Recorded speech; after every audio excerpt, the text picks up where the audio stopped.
ljudi plemeniti, kako sam se htio ženiti. Jedino umeće, pošao sam na prelo, od Curice u susjedno selo. Od Curice u susjedno selo, sa namjerom da se s tobom ženi. Da se s tobom ženi, svoj momački život da promijenim. Dođo tako, curi do prozora, kad u kući neka razgovora. Sjedi cura, sjedi majka njena, i sa sela nekoliko žena. Razile su diskusiju živu, uz kaficu i rakiju štivu. Pričalo se sve na istu temu, kako žene predače u snemu. Svaka svoga muža odgovara, a najviše moje cure stara.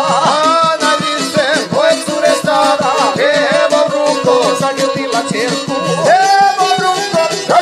čerku, pa udari u nekakvu dreku. Čeri moja, jedina u majke, nastale su godinice takve.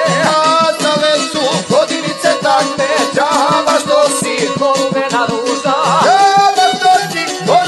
ruža, teško je se namjerit na muža. Čeka se otrgu od majke, dosta majko, ne pričaj mi bajke, pa povika, udaću se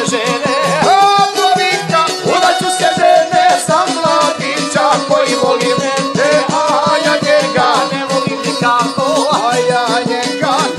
nikako, daj ću problem, ja rešiti lako, udaću se, skinut ću sudsko ime,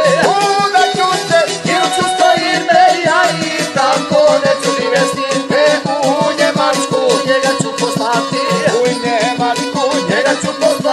a ja ću se ovdje zabavljati. Kod mene će biti više momaka, nek u selu kosi djevojaka.